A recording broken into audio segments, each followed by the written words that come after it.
Bismillahirrahmanirrahim. Assalamu alaikum. Welcome all of you online lecture of biology for grade 9. जी तो आप सब text book खोल ले बायोलॉजी का और अपने साथ पेंसिल भी पकड़े और स्टिकी नोट्स भी। ठीक है, आप लोगों ने एक्स्ट्रा नॉलेज जो है वो स्टिकी नोट्स पे लिखना है। जी कल हमने डिस्कस किया था एंडोप्लाज्मिक रेटिकुलम के बारे में। ठीक है, एंडोप्लाज्मिक रेटिकुलम आप लोग क्वेश्चंस में बार बार कह रहे थे कि मैडम बुक का करवा दे, तो मैं तो बुक का ही करवाती हूँ। ठीक है, फिर क्लास खत्म हो गई तो चलिए बुक की थोड़ी सी जो है वो रीडिंग भी करवा दूँ, क्योंकि आप लोग बार बार कह रहे थे कि मैडम बुक का करवा दे और बुक का करवा दे। अच्छा, तो एंडोप्लाज्मिक रेटिकुलम का जो पेज 74 पे है, तो इसमें फर्स्ट पैराग्राफ में क्या है कि एंडोप्लाज्मिक रेटिकुलम जो है दिस इज मेम्ब्रेन स्ट्रक्चर।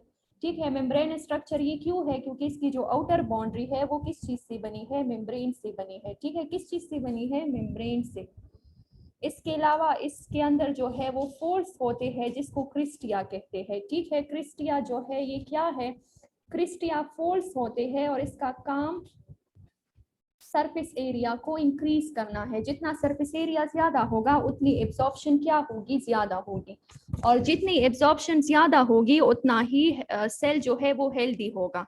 ठीक है, सेल को ज्यादा से ज्यादा फूड मिलेगा, ज्यादा से ज्यादा एब्जॉर्प्शन होगी तो सेल उतना ही क्या होगा, हेल्दी होगा। फिर इसके बाद आप लोग के बुक में है टाइप्स ऑफ एंडोप्लाज्मिक रेटिकुलम। तो एक टाइप जो है वो स्मूथ एंडोप्लाज्मिक रेटिकुलम है और दूसरा जो है वो रफ एंडोप्लाज्मिक रेटिकुलम है। स्मूथ एंडोप्लाज्मिक रेटिकुलम जो है इसको स्मूथ क्यों कहते हैं, क्योंकि इसके ऊपर स्पॉट्स नहीं होते। ठीक है, इसके ऊपर स्पॉट्स नहीं होते, स्पॉट्स ना होने की वजह से इनको स्मूथ कहते हैं। ठीक है, इनका जो सरफेस होता है वो स्मूथ होता है। इसको हम नॉन ग्रेन्युलर भी कहते हैं। ग्रेन्युलर का मतलब दानेदार। अब इधर जो है एज सच कोई स्पॉट नहीं है तो it's mean this is a non granular structure. इसके अलावा इसके साथ जो है वो राइबोसोम्स अटैच नहीं होते, तो इसका काम क्या है, ये लिपिड फॉर्मेशन में हेल्प करता है। इसके अलावा ट्रांसपोर्टेशन करता है। ट्रांसपोर्टेशन का मतलब कि फूड मटेरियल को एक जगह से दूसरी जगह भिजवाता है। लाइक कि कल मैंने इसकी पूरी एक्सप्लेनेशन करवाई थी। इसके अलावा एंडोप्लाज्मिक रेटिकुलम जो है वो रफ भी होता है। इनको रफ क्यों कहते हैं, क्योंकि ये ग्रेन्यूलर होता है, मीन्स के दानेदार होता है। इसके ऊपर जो स्पोर्स होते हैं तो वो राइबोसोम्स है। ठीक है, अब इसके साथ राइबोसोम्स अटैच है तो इट्स मीन कि ये किस चीज में हेल्प करता है,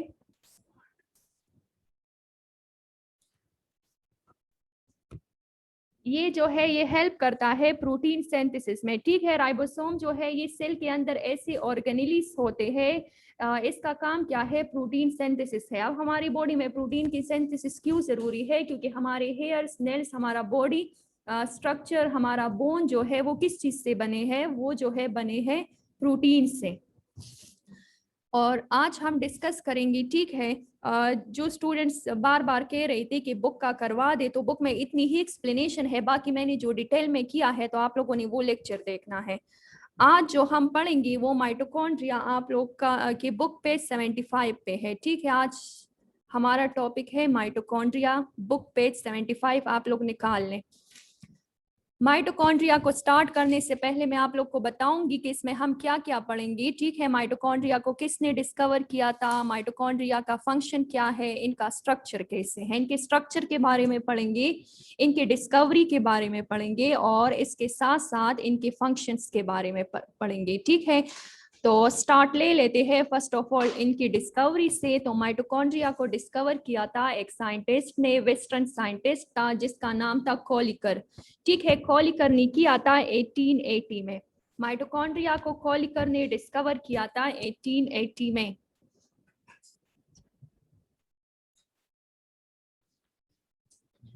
माइटोकॉन्ड्रिया को डिस्कवर किया था कॉलिकर ने 1880 में। ठीक है, इनकी जो लेटरल मीनिंग है कि ये 2 वर्ड से मिलकर बनी है। Mito mean threads and chondria mean granules. ठीक है, इनकी लिटरल मीनिंग क्या है, ये जो है this form by the combination of 2 words. माइटो mean threads, threads धागे को हम कहते हैं। ठीक है, और कॉन्ड्रिया मीन ग्रेन्यूल्स। तो ये जो है ये दागी की तरह इसका स्ट्रक्चर है। ठीक है, दागी की तरह ये फोल्ड हुआ है। लाइक आप लोग जब हाथ में कोई भी धागा पकड़ते हैं तो आप लोग उनको फोल्ड कर सकते हैं ना, तो इसी तरह इसमें भी क्या बने हैं, फोल्ड्स बने हैं। और इसको वेस्टर्न साइंटिस्ट ने डिस्कवर किया था। कौन से ईयर में इनकी डिस्कवरी हुई थी, 1880 में। आप लोग की बुक में नहीं है तो इनको अपने साथ की नोट्स पे अगर आप लोग लिखना चाहे या इसके अलावा ऐसे नोट करना चाहे तो आप लोग नोट कर ले इधर स्लाइड से जी। इसके अलावा नेक्स्ट जो हमारे पास है तो it act is a biochemical machine. ठीक है ना, what is mean by biochemical machine? It recover energy contained in food stuff and convert it into high energy packets known as ATP. Thus, it act as a powerhouse of energy. अच्छा, अब ये क्या करता है, ये recover करता है। किस चीज को रिकवर करता है? एनर्जी को। आप लोग सपोज एक दिन जो है वो फूड ना खाओ, 2 दिन ना खाओ, 3 दिन ना खाओ, तो आप लोग कहते हैं कि हमारा स्टेमिना नहीं है, ठीक है, हम काम नहीं कर सकते। तो स्टेमिना का मतलब ये है कि आप लोगों में एक्चुअली जो है वो एनर्जी नहीं है, ठीक है। तो आप लोग उस एनर्जी को कहाँ से लेते हैं? आप लोग या तो ड्रिंक्स लेते हैं, या आप लोग मिल्क पीते हैं, या आप लोग फ्रूट्स खाते हैं, वेजिटेबल्स खाते हैं, तो आप लोगों में एनर्जी आ जाती है। लाइक अभी फास्ट जो है वो चल रहे हैं ना, अभी रोजे है, तो आप लोग को मतलब पता चल रहा होगा कि आप लोग अर्ली इन द मॉर्निंग जो है आप लोग की कंडीशन एक सी होती है, फिर with the passage of time जो है आप लोग की कंडीशन जो है वो मतलब थोड़ी सी जो है वो खराब हो जाती है, ठीक है। तो इट्स मीन कि आप लोगों में एनर्जी कम हो रही है। फिर आप लोग जब अफ्तारी कर लेते हैं और आप लोग फूड खाते हैं, आप लोग ड्रिंक्स ले लेते हैं, वाटर पी लेते हैं, तो आप लोग फिर सही एक्टिव हो जाते हैं, ठीक है। तो यही बात है कि फूड जो है वो हमें एनर्जी प्रोवाइड करती है, ठीक है। हर एक फूड कंपोनेंट्स में डिफरेंट अमाउंट ऑफ एनर्जी होती है। लाइक अगर हम लिपिड की बात करें, मैंने आप लोग को पहले भी बताया था कि हमारी फूड जो है consist of 3 components. First one is lipid, next one is proteins and the third one is carbohydrates. तो लिपिड जो है this provide 9 kilo calorie energy. Lipid का एक मॉलिक्यूल जब हमारी बॉडी में चला जाता है और उनकी ब्रेकडाउन होती है तो वो कितनी अमाउंट ऑफ एनर्जी रिलीज करता है? 9 किलो कैलोरी। इसके अलावा जब हमारी बॉडी में एक मॉलिक्यूल ऑफ कार्बोहाइड्रेट जाता है तो वो रिलीज करता है 4 किलो कैलोरी एनर्जी। इसके अलावा जब 1 मॉलिक्यूल ऑफ प्रोटीन्स की हमारी बॉडी में ब्रेकडाउन होती है तो ये रिलीज करता है 4 किलो कैलोरी एनर्जी। तो इट्स मीन जो सबसे ज्यादा एनर्जी रिलीजिंग कंपोनेंट है तो वो क्या है? लिपिड है, ठीक है। तो डेली बेसिस पे हम चीजें ले रही है। अगर आप लोग नाश्ता कर रहे हैं, आप लोग पराठा ले रहे हैं, आप लोग ब्रेड खा रहे हैं, तो इट्स मीन कि आप लोग की बॉडी में क्या जा रहा है? कार्बोहाइड्रेट्स, ठीक है। इसके अलावा अगर आप लोग एग ले रहे हैं, आप लोग फिश खा रहे हैं, आप लोग पल्सेस ले रहे हैं, तो इट्स मीन कि आप लोग के बॉडी में जो है प्रोटीन्स जा रहा है। इसके अलावा अगर आप लोग जो है किसी चीज को फ्राई करके खाते हैं या आप लोग मीट खाते हैं, तो इट्स मीन कि आप लोग की बॉडी में क्या जा रहा है? लिपिड। तो डेली बेसिस पे हमारी बॉडी में ये 3 कंपोनेंट्स जो है ये जा रहे होते हैं। इसके अलावा it act is a power house of energy. यहाँ पर बात की गई है कि it recover energy contain in food stuff and convert it into high energy packets noun is ATP. अब सपोज मैं बात करूं कि आप लोगों ने जो है वो ब्रेड ले लिया, ठीक है, ब्रेड आप लोगों ने ले लिया, तो इसी ब्रेड की जो है बॉडी में क्या होती है? डाइजेशन होती है। आप जो भी फूड ले रहे होते हैं तो ये आप लोग के फर्स्ट ऑफ ऑल स्टमक में जाते हैं, स्टमक में इनकी डाइजेशन होती है। जब इनकी डाइजेशन हो जाती है तो इज अ रिजल्ट जो है ये क्या रिलीज करते हैं? ये एनर्जी रिलीज करते हैं। अब हमारी बॉडी में जो है वो डिफरेंट ऑर्गन्स है और हर एक ऑर्गन जो है ये सेल से बना है और हर एक सेल के अंदर क्या मौजूद है? माइटोकॉन्ड्रिया। तो माइटोकॉन्ड्रिया फूड से यही एनर्जी ले लेता है, जाहिरी बात है इसका काम ही यही है, तो ये यही फंक्शन परफॉर्म करेगा, ठीक है। अब ये जो फूड हमने ले लिया, ब्रेड ले लिया, इसके अंदर क्या मौजूद है? इसके अंदर जो कंपोनेंट मौजूद है वो है कार्बोहाइड्रेट्स, ठीक है, कार्बोहाइड्रेट्स मौजूद है। अब कार्बोहाइड्रेट्स हमारी बॉडी में चला गया। कार्बोहाइड्रेट जो है जब इसकी ब्रेकडाउन होती है तो ये जो माइटोकॉन्ड्रिया है तो ये यही 4 किलो कैलोरी एनर्जी ले लेता है। अब आप लोग खुद सोचिए, आप लोग सिर्फ एक ब्रेड तो नहीं खाते ना, आप लोग जो ब्रेड खा रहे हैं उसमें जस्ट 1 मॉलिक्यूल ऑफ कार्बोहाइड्रेट तो नहीं होता ना, उसमें thousands of molecules of carbohydrates होते हैं। तो अगर suppose 1 molecule of carbohydrate release करता है 4 किलो कैलोरी एनर्जी, तो इट्स मीन के थाउजेंड्स मॉलिक्यूल ऑफ कार्बोहाइड्रेट जो है ये कितनी रिलीज करेंगे, लार्ज अमाउंट ऑफ एनर्जी जो है ये रिलीज करेंगे। तो अब ये एनर्जी जो है ये कहाँ पे स्टोर होती है, क्योंकि some time we need energy but some time we don't need energy. कभी कभार हमें एनर्जी चाहिए और कभी कभार हमें नहीं चाहिए, ठीक है। लाइक अगर हम स्टेशनरी कंडीशन में है, हम एक जगह पे बैठी हुई है, तो हमें जो है वो ज्यादा एनर्जी नहीं चाहिए। अगर हम काम कर रहे हैं, फंक्शन कर रहे हैं, या हम वॉक कर रहे हैं, या हम एक्सरसाइज कर रहे हैं, तो हमें क्या चाहिए, हमें एनर्जी चाहिए। इट्स मीन कि अगर हम स्टेशनरी बंदे को कंपेयर कर ले ऐसे पर्सन के साथ जो चल रहा हो, जो काम कर रहा हो, ठीक है, तो उनको क्या चाहिए, उनको एनर्जी ज्यादा चाहिए। तो अब जो एनर्जी हमें नहीं चाहिए वो कहाँ पे स्टोर होगी, वो माइटोकॉन्ड्रिया ले लेंगी, ठीक है, वो माइटोकॉन्ड्रिया ले लेंगी और माइटोकॉन्ड्रिया इनको कहाँ पे स्टोर कर देंगी, इनको स्टोर कर देंगी अपने ऑर्गेनिली के अंदर, in the form of which one compound, in the form of ATP. ATP के फॉर्म में ये क्या हो जाएगी, स्टोर हो जाएगी। लाइक मैंने आप लोग को पहले भी एटीपी का फुल फॉर्म बताया था, एडेनोसिन ट्राइफॉस्फेट, ठीक है। This is the energy compound adenosine triphosphate. ये बना है एडेनिन से, एडेनोसिन से इसमें जो है 3 फॉस्फेट बॉन्ड्स होते हैं, ठीक है। फॉस्फेट बॉन्ड्स एक दूसरे के साथ ऐसे लिंक होते हैं, फिर जब इनके दरमियान ये बॉन्ड्स जो है ये ब्रेक होते हैं, तो इस रिजल्ट जो है ये क्या रिलीज करती है, एनर्जी। लाइक आप लोगों ने केमिस्ट्री में भी पढ़ा होगा कि जब लार्ज मॉलिक्यूल यानी कंपाउंड जो है उनकी ब्रेक होती है या वो जो है टूटते हैं, ठीक है, तो क्या रिलीज करते हैं, एनर्जी रिलीज करते हैं। लेकिन जब इनकी फॉर्मेशन होती है तो एनर्जी इनमें क्या हो जाती है, स्टोर हो जाती है। मॉलिक्यूल्स की जब ब्रेक डाउन होती है तो एनर्जी रिलीज होती है, और जब इनकी फॉर्मेशन होती है तो एनर्जी स्टोर होती है। तो जब हमें एनर्जी चाहिए तो एटीपी की ब्रेक डाउन होगी या फॉर्मेशन होगी, एनर्जी हमें चाहिए तो इट्स मीन कि एटीपी की क्या होगी, ब्रेक डाउन होगी, एडेनोसिन ट्राइफॉस्फेट की ब्रेक डाउन होगी। अब हमें एनर्जी नहीं चाहिए, सपोज नहीं चाहिए, तो एनर्जी जो है कहाँ पे स्टोर हो जाएगी, एटीपी की फॉर्मेशन में स्टोर हो जाएगी, एटीपी के फॉर्म में स्टोर हो जाएगी। ये एटीपी कौन बनाता है, ये माइटोकॉन्ड्रिया बनाती है। माइटोकॉन्ड्रिया असल में वो ऑर्गेनेली है जो फूड मॉलिक्यूल से एनर्जी खींचता है, ठीक है, फूड मॉलिक्यूल से एनर्जी लेता है और उसी एनर्जी को अपने अंदर स्टोर करता है in which one bond, in which one compound, in the form of adenosine triphosphate। इसके अलावा thus it act is a power house of energy.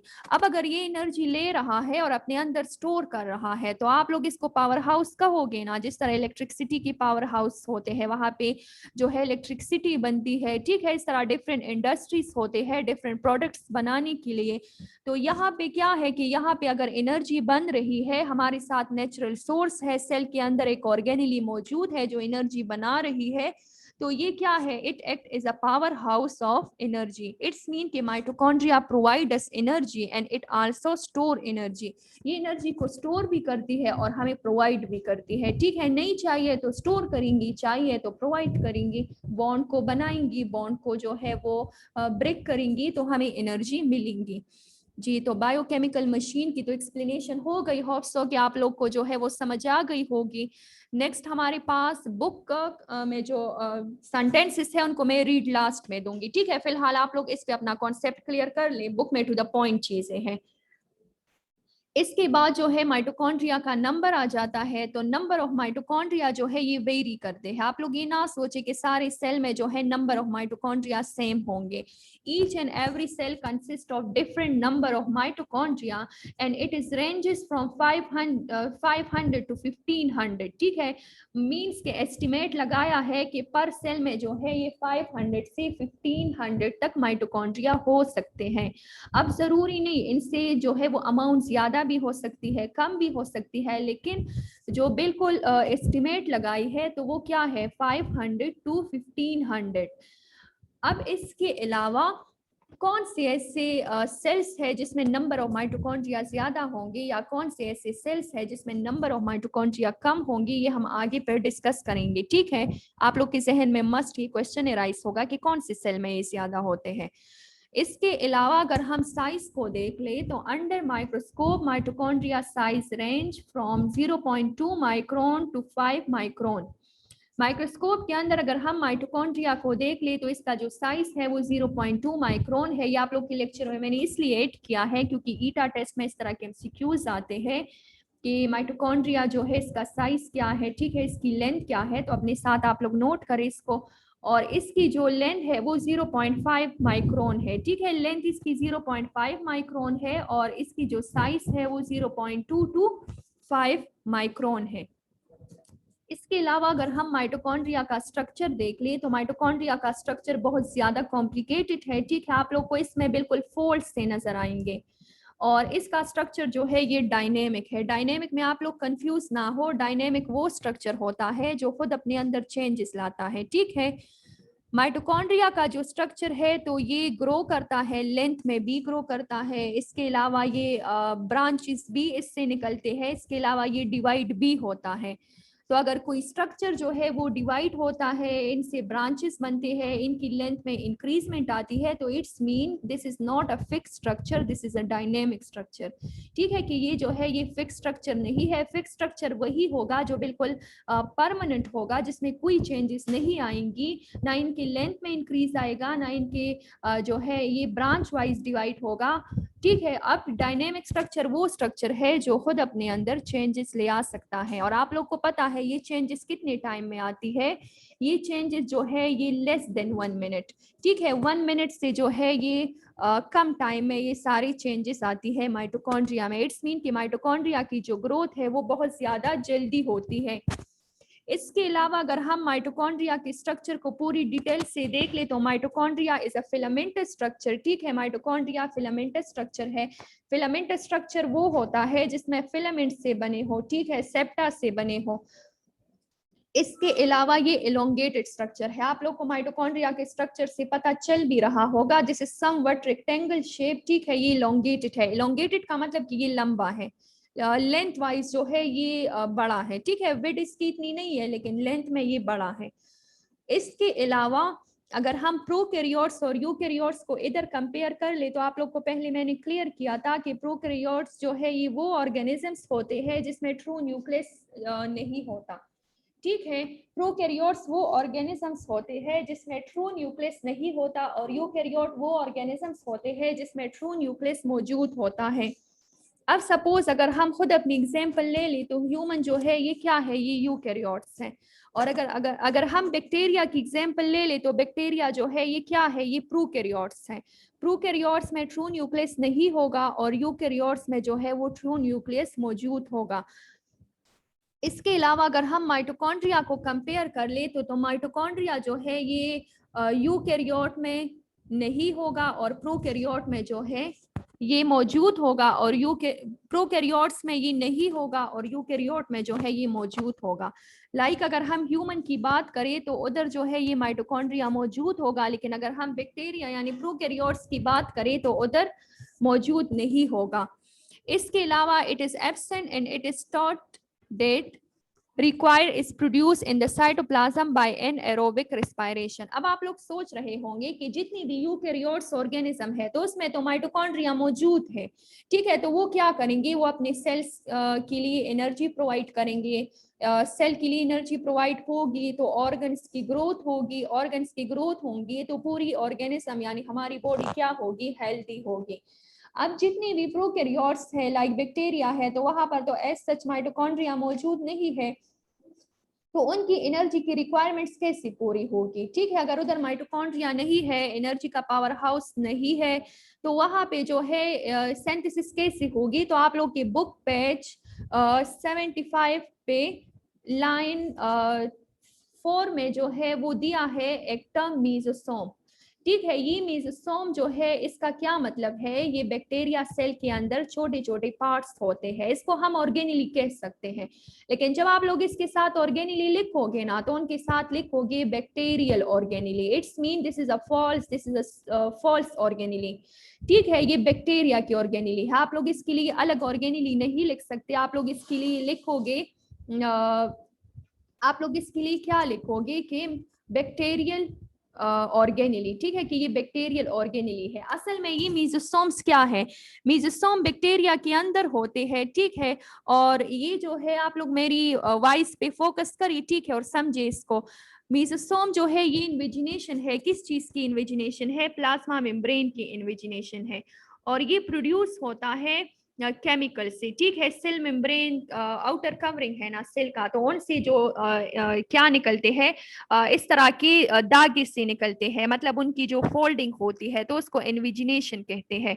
और ये इन्विजिनेशन जो है ये किस चीज से बनी है, ये डिफरेंट केमिकल से बनी है। इसके अलावा ये जो है हेल्प करते हैं सेल वॉल फॉर्मेशन में, तो सेल वॉल फॉर्मेशन में भी इसका काम है मेसोसोम का। इसके अलावा ये सरफेस एरिया को इंक्रीज करते हैं, प्लाज्मा मेम्ब्रेन का जो सरफेस एरिया है इनको इंक्रीज करते हैं।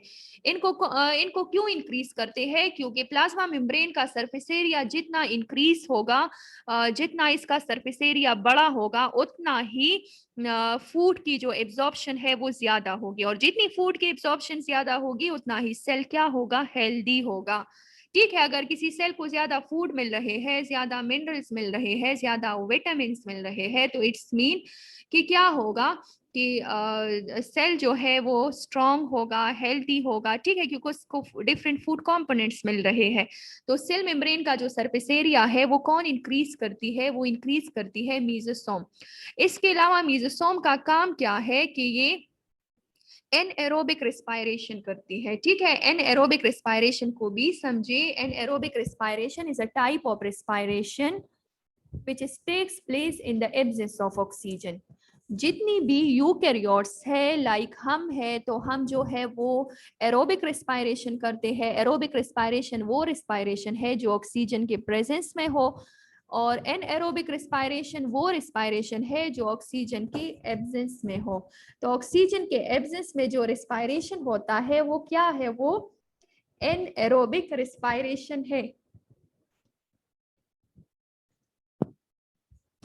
इसके अलावा नेक्स्ट अगर हम देख ले तो यहाँ पे जो है इसका स्ट्रक्चर आ जाता है। ठीक है, एरोबिक और एनएरोबिक को आप लोगों ने होप्स तो कि आप लोग को समझ आ गई होगी। ठीक है, दोबारा रिपीट कर दूं, मेसोसोम जो है ये क्या काम करते हैं, एनएरोबिक रेस्पायरेशन करते हैं। एनएरोबिक रेस्पायरेशन कौन सा रेस्पायरेशन है, वो रेस्पायरेशन है जो ऑक्सीजन के एब्सेंस में होता है, ऑक्सीजन के एब्सेंस में होता है। अब अगर हम प्रोकैरियोट्स की बात करें, यानी प्रोकैरियोट्स में बैक्टीरिया की बात करें, तो इनकी बॉडी के अंदर जो है वो एनएरोबिक रेस्पायरेशन होता है। ठीक है, और बैक्टीरिया जो है ये मोस्टली कार्बन डाइऑक्साइड के बबल्स में ब्रीथिंग करती है। ठीक है, जिस तरह अगर मैं अपनी एग्जांपल ले लूँ, ठीक है, यानी ह्यूमंस की एग्जांपल ले लूँ, तो ह्यूमंस जो है ये ब्रीथिंग कैसे करते हैं, ह्यूमन ब्रीथिंग के लिए ऑक्सीजन यूज करते हैं। ठीक है, तो वो जो ऑक्सीजन यूज हो रहा है, तो इट्स मीन कि हम जो है वो रिस्पायरेशन यानी ब्रीथिंग कैसे करते हैं, एरोबिकली। और एनएरोबिकली जो है ये बैक्टीरिया करती है। बैक्टीरिया तो हमारी तरह ब्रीथिंग नहीं करती ना, कि एक्सहेलेशन करती है और इनहेलेशन करती है, ऑक्सीजन को अंदर ले जाती है, कार्बन डाइऑक्साइड को बाहर नहीं। बैक्टीरिया सिंपली ऑक्सीजन के एब्सेंस में मेसोसोम्स की मदद से क्या करती है, रिस्पायरेशन करती है, और इसी रिस्पायरेशन से इनको 2 ATPs मिलते हैं। ठीक है, अब अगर हम बैक्टीरिया की बॉडी को देख ले, तो बैक्टीरिया की बॉडी को तो वैसे भी ज्यादा एनर्जी नहीं चाहिए। ठीक है, क्योंकि बैक्टीरिया के फंक्शंस तो हमारी तरह है ही नहीं कि उनको ज्यादा एनर्जी चाहिए।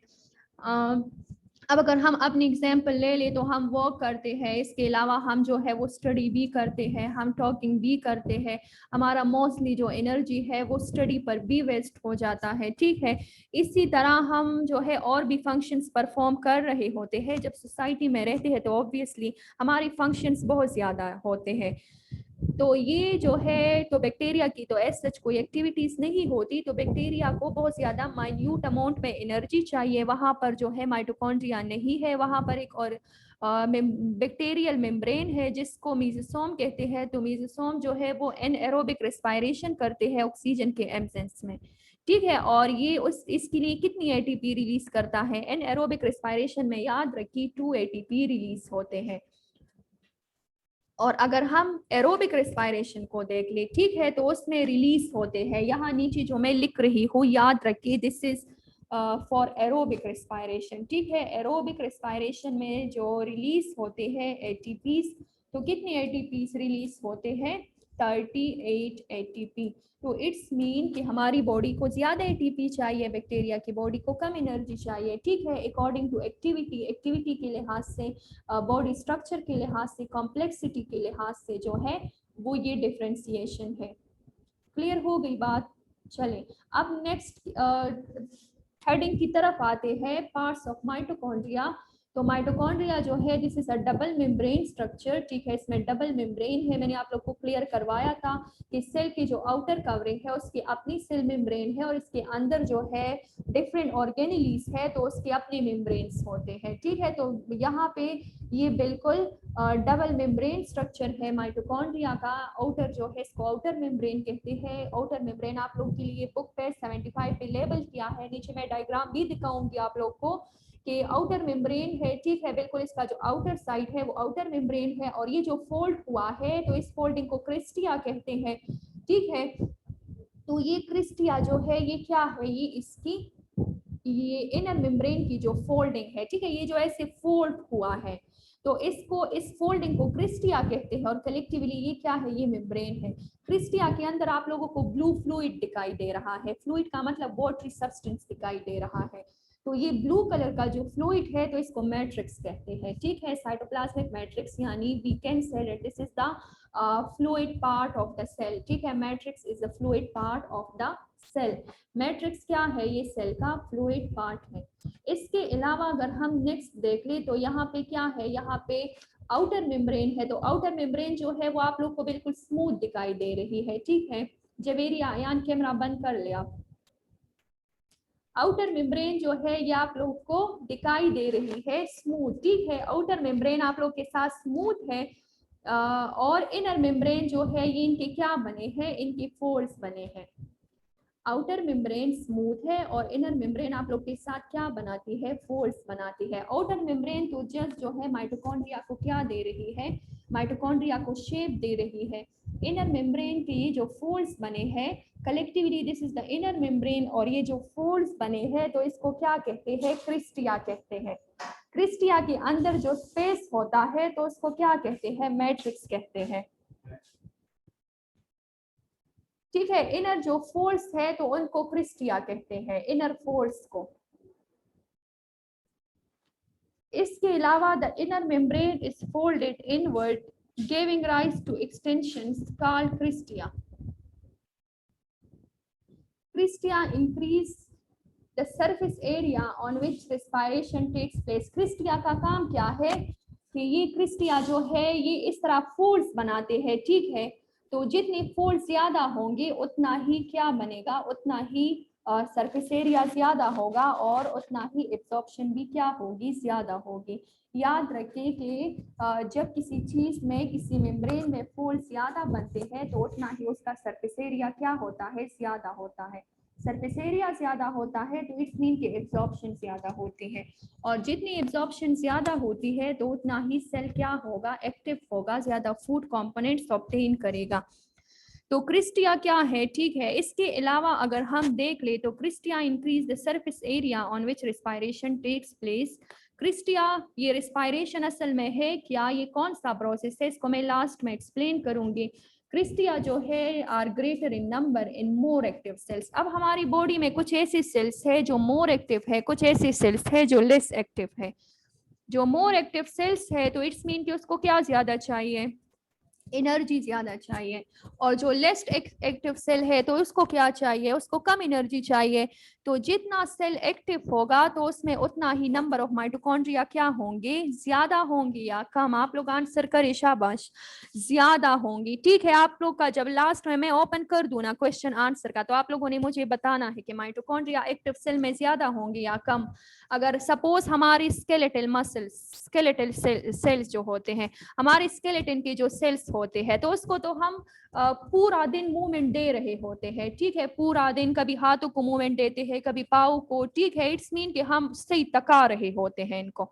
तो इनमें नंबर ऑफ माइटोकॉन्ड्रिया क्या होंगी, ज्यादा होंगी, क्योंकि इनको क्या चाहिए, ज्यादा एनर्जी चाहिए। आप लोग दिन में हाथों को कितनी दफा फोल्ड करोगे, 10 दफा, 10 दफा, 20 दफा, 30 दफा भी आप लोग फोल्ड कर सकते हो। तो इट्स मीन कि मूवमेंट के लिए भी तो एनर्जी चाहिए। आप लोगों में जब एनर्जी कम होती है तो आप लोग क्या कहते हैं कि एनर्जी जब कम होती है, आप लोग जल्दी से कह देते हैं कि बस बिल्कुल मुझसे मूवमेंट नहीं हो रही, ना मैं चल सकती हूँ, ना मैं वॉक कर सकती हूँ। क्यों? क्योंकि मुझ में एनर्जी नहीं है। ठीक है, तो मूवमेंट के लिए भी क्या चाहिए, एनर्जी चाहिए। वॉकिंग के लिए, रनिंग के लिए, टॉकिंग के लिए, each and everything require energy. इसके अलावा हमारे हार्ट के जो मसल्स है तो वो मुसलसल पंपिंग कर रहे होते हैं। किस चीज की पंपिंग कर रहे होते हैं, ब्लड की। ठीक है, तो ब्लड जो है ये मुसलसल हार्ट में जाता है, हार्ट इनको बॉडी ऑर्गन्स में पंप करता है। तो इट्स मीन हार्ट भी एक एक्टिव सेल्स है हार्ट के अंदर भी, तो इनको क्या ज्यादा चाहिए, एनर्जी। जितनी एनर्जी ज्यादा चाहिए उतना ही नंबर ऑफ माइटोकॉन्ड्रिया क्या होंगे, ज्यादा होंगे। जो सेल सबसे ज्यादा एक्टिव होगा तो उतना ही नंबर ऑफ माइटोकॉन्ड्रिया क्या होंगे, ज्यादा होंगे। और जो सेल लेस एक्टिव होगा तो उसमें नंबर ऑफ माइटोकॉन्ड्रिया क्या होंगे, कम। उसमें नंबर ऑफ माइटोकॉन्ड्रिया कम होंगे। ठीक है, इसके अलावा अगर हम कंपोजिशन देख ले माइटोकॉन्ड्रिया की, या इस तरह कर लेंगे कि अभी क्वेश्चन आंसर के लिए मैं ओपन कर लेती हूँ, और कंपोजिशन जो है वो फिर इंशाल्लाह कल डिस्कस कर लेंगे। ठीक है, आप लोग का जो होमवर्क है, आप लोगों ने होमवर्क में क्या करना है कि माइटोकॉन्ड्रिया का बिल्कुल नीट और क्लीन डायग्राम बनाना है। ठीक है, बुक पे 75 पे माइटोकॉन्ड्रिया का जो डायग्राम है वो आप लोगों ने ड्रा करना है। ठीक है, इसमें आप लोगों ने इनर मेम्ब्रेन को शो करना है, आउटर मेम्ब्रेन को, क्रिस्टिया को यानी फोल्डिंग को शो करना है, और इसके अंदर जो फ्लूइड है मैट्रिक्स को शो करना है। और जो कंपोजिशन और फंक्शंस रह गए हैं वो इंशाल्लाह फिर जब लेक्चर दूंगी तो उसमें एक्सप्लेन कर लूंगी।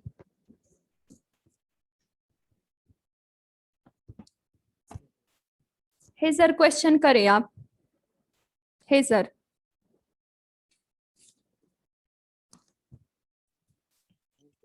जी क्वेश्चन नहीं है, नहीं है क्वेश्चन। जुबैर क्वेश्चन करें आप, जुबैर। Excuse me madam. जी जी। मैडम माइटोकॉन्ड्रिया का साइज थोड़ा सा बताए। माइटोकॉन्ड्रिया का जो साइज है, लेंथ बता दूं या विड्थ बता दूं? दोनों बताए मैडम। लेंथ का या विड्थ का? अच्छा, इसकी जो साइज है, ठीक है, वो 0.2 माइक्रोन से 0.5 माइक्रोन है। ठीक है, इसका जो साइज है 0.2 to 5 माइक्रोन है, और इसकी लेंथ जो है वो 0.5 माइक्रोन है। 0.5 इनकी लेंथ है और साइज 0.2 to 5 है। आमना क्वेश्चन करें आप। मैम आप ये माइटोकॉन्ड्रिया के भी ना 2 पार्ट्स बता दिए, एक जो है वो आउटर मेम्ब्रेन है और दूसरा एक जो है इनर। इनर। बिल्कुल जी। तो ये इनर वाला जो समझा रहे, कौन सा वाला बता दूं? इनर वाला, इनर। इनर वाला। अच्छा, आउटर मेम्ब्रेन जो है ये स्मूथ होता है। ठीक है, ये माइटोकॉन्ड्रिया को शेप प्रोवाइड करता है। और इनर मेम्ब्रेन जो है इसमें फोल्ड्स बने हैं, तो ये जो फोल्ड्स बने हैं तो इसको हम क्रिस्टिया कहते हैं। इस फोल्ड्स के अंदर जो है एक फ्लूइड होता है, और उस फ्लूइड के अंदर रिएक्शंस होते हैं, उधर एटीपी बनते हैं। याद रखिए कि किसी भी रिएक्शंस को परफॉर्म करने के लिए फ्लूइड मीडियम का होना जरूरी है। ठीक है ना?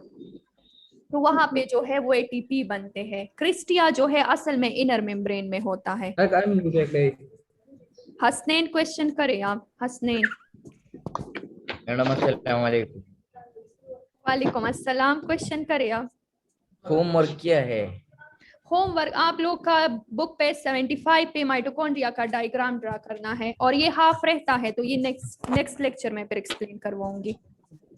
और लेबलिंग लेबलिंग करनी है ना, फॉर लेबलिंग है, क्यों इनर मेम्ब्रेन की करनी है, आउटर की, क्रिस्टिया की, मैट्रिक्स की। याद रखिए एक साइड पे कैपिटल लेटर डबल अंडरलाइनिंग, ठीक है।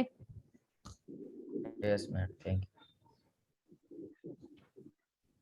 अरे राहुल, अरे कह रहे